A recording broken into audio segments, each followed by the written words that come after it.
What's going on, guys? It's a new year. It's 2025.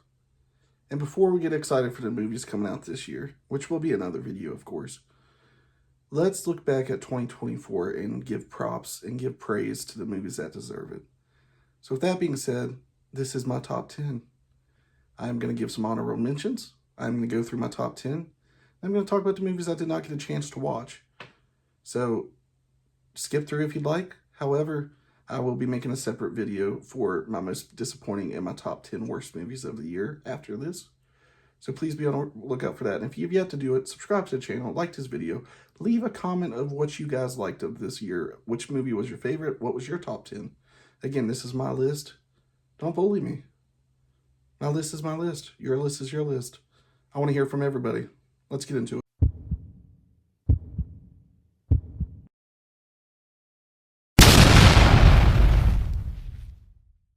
And of course, at number 10, I'm starting out with Trap, M. Night Shyamalan's film that came out this past year, which I honestly was looking forward to, as M. Night Shyamalan does have many good films, but he also, like I said, has plenty of misses. So that was kind of my headspace going in. Was this film going to be decent, or was it going to be another miss? The review I did put up on the channel, I did enjoy this film. However, the last 20 to 30 minutes of the film is what brought it down. However, I felt like 2024, of course, was a good year for films. It wasn't as great when I started figuring out my top 10.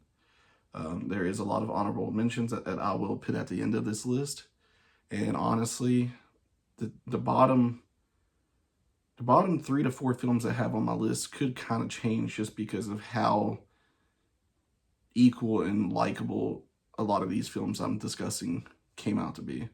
But at number 10, I decided to put Trap because of Josh Hartnett. His acting in the film and him coming back to acting was a blessing this year. He does have a new film coming out this coming year that I just saw the trailer for today, and I forgot what the name was, but I'll put it out on another video, where he is fighting assassins on a plane.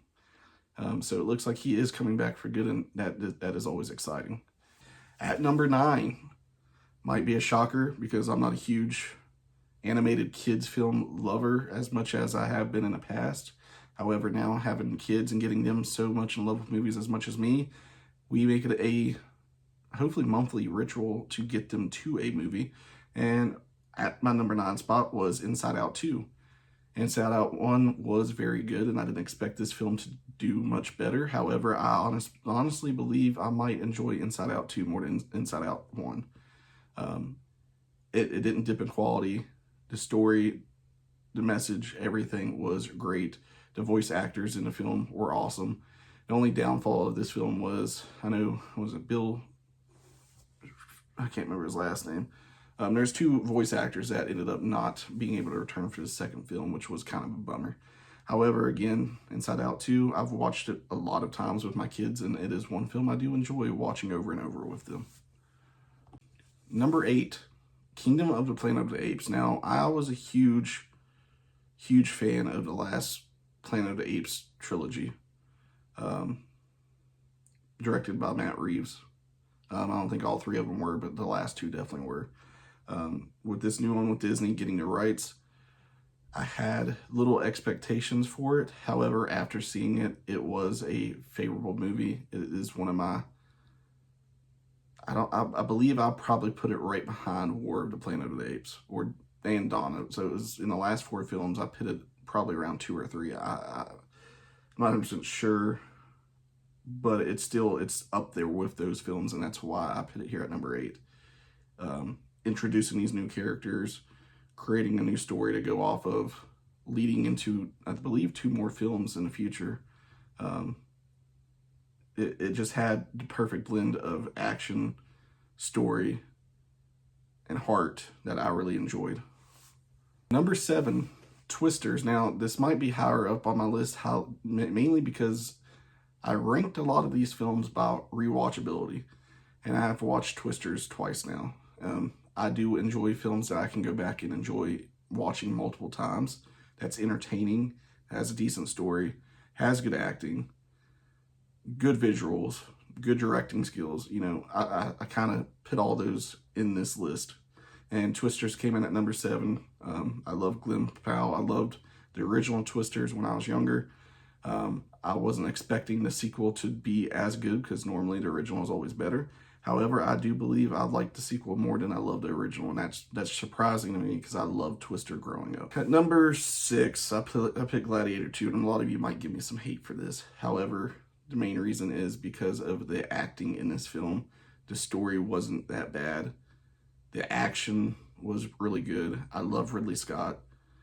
Paul Mescal, Pedro Pascal, Denzel Washington, they all, even Joseph Quinn, they all gave decent to great performances.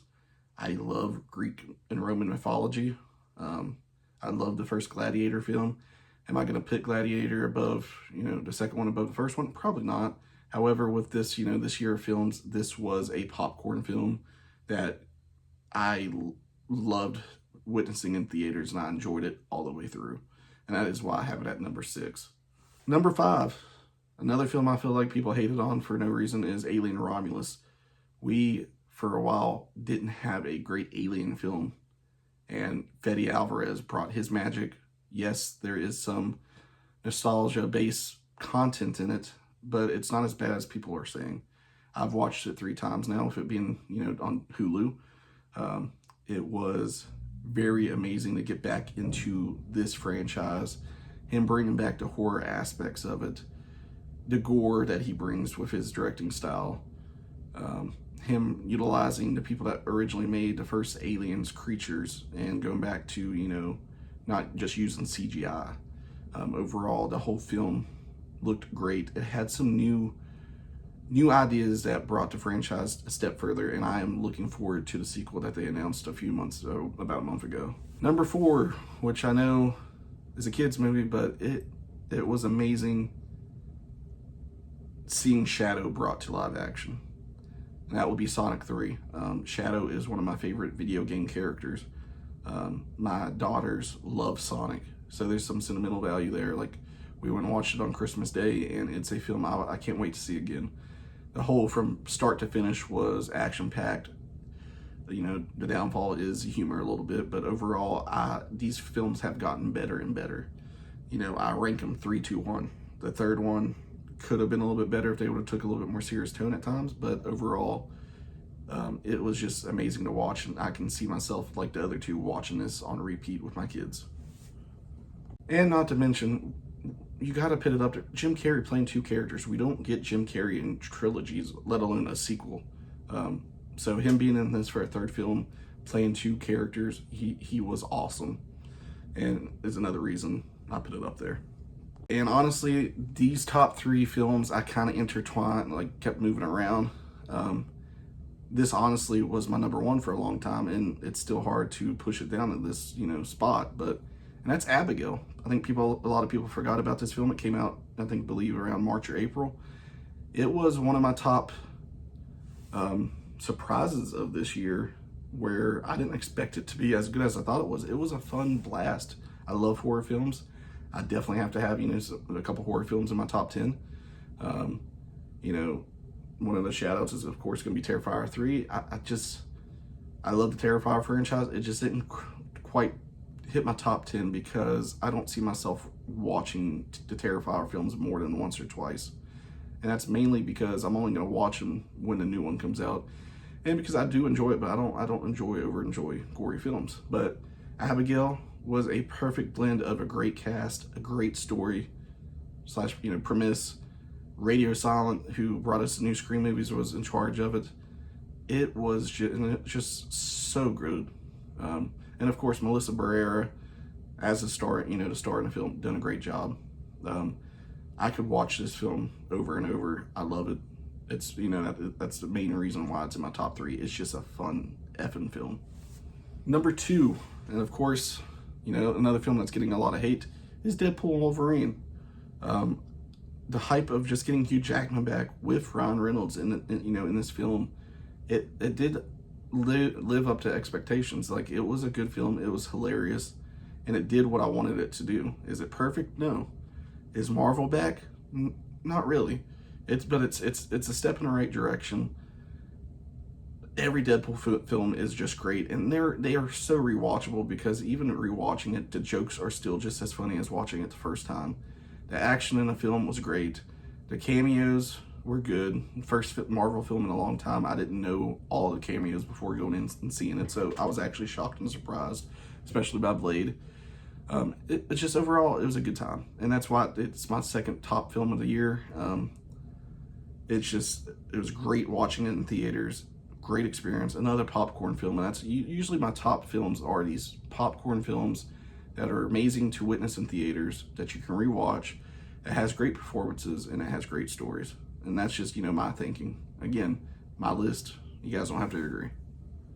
And honestly, lastly, at number one, this is going to shock me and shock people, I believe. But I've seen a few people have this at their number one, and it's a film called Heretic. It's a film I had no clue about until probably a month in advance before seeing it. It stars Hugh Grant. And I have a review on the YouTube channel, but the whole premise of the film, how they did it from beginning to end, the story, the acting in the film, the directing, everything was top notch. It was a surprise. I loved it. I can't wait to watch it again. Is it as rewatchable as Deadpool, Wolverine, Abigail, Sonic 3, etc.? No. But I wanted to pick something at number one that was just mind-blowing to me in the sense of storytelling and something new and different. And that was Heretic this year. Like, it came out of nowhere and was its own original film. Had Hugh Grant play a character that he's never played before. And I thought that was very cool. And it just, after watching that film in theaters, I came out with my girlfriend, and she was just as easily as impressed as I was. That film was just a masterpiece in my mind. Is it one of my top 10 of all time? Probably not, but for this year, like I said, compared to everything else, being an original film, story, acting, visual, directing, like it checks all the boxes, and it did a great job. And that is my top 10, guys. And if if you don't agree with it, that's completely fine. I want to hear what your top 10 is. But however, remind yourself of this. Like I said, you've got to think of your own opinions. Do not fall into this norm of listening to me, listening to other people give you their lists and be like, oh, I should, follow that because everybody's saying that's their top 10. No. But again, also, remind yourself, these are some movies I didn't get a chance to even watch. I missed Dune 2.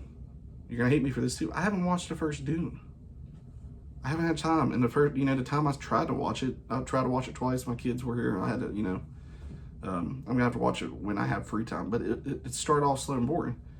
I didn't get a chance to watch Roadhouse, Monkey Man, Civil War, Late Night with the Devil, Challengers, Boy Kills World, Assault of TV Glow, For Furiosa, Bad Boys, The Wild Robot, Transformers 1, The Substance,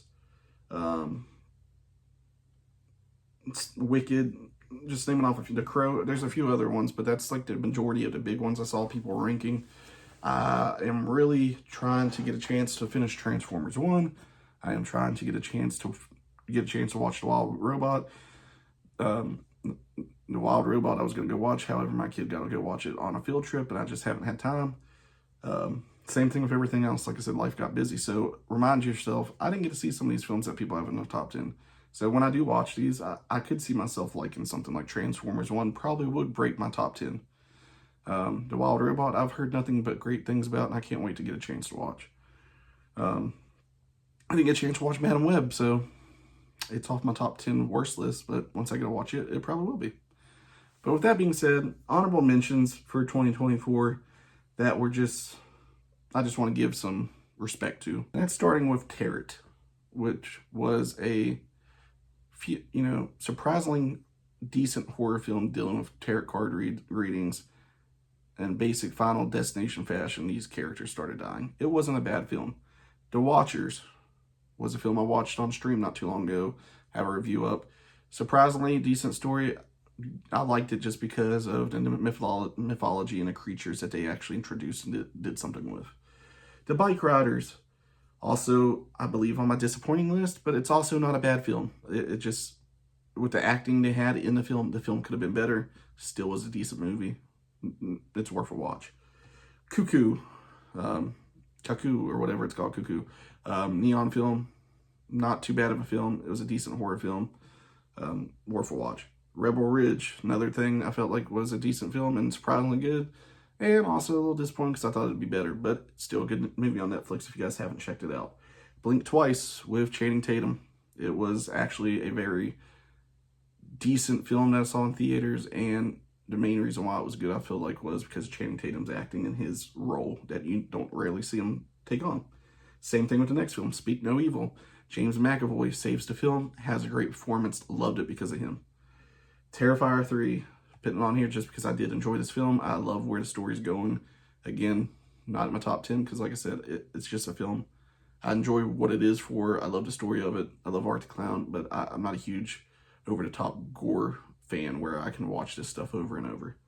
Same thing with Smile 2. The reason I didn't put this in my top 10 like other people, I like the first Smile more than I like the second one. I said it. Smile 2 wasn't bad. You know, the main actress did give an amazing performance. It's going in an interesting direction. However, I think because I'm a therapist, I think I just enjoyed the first one more because the character was a therapist. And that's my only reason I can think of. But for some reason, I like the first one more than the second one. And I've seen a lot of people say the second one is more of an improvement from the first one. I feel like it was in some aspects, but like I said, I still love the first one. Venom: The Last Dance. I have a special place for these films just because they are entertainment and they're enjoyable. I like Tom Hardy and Venom's dynamic, but it's also disappointing in a sense because Sony's just dumbasses. Don't Move was the last film I got to watch of 2024 last night. It's a Netflix film. It was actually pretty good. It's predictable. However, I loved the premise. The acting wasn't bad. It was a short, decent film. Hour and a half. Easy film to watch. And lastly, for the honorable mentions, A Quiet Place Day One. Not in my top 10 mainly because it's not as on top as A Quiet Place, the first one and second one. However, Joseph Quinn and the other actress gave great performances. The story was interesting, the way they went about it, and I did enjoy that aspect of it.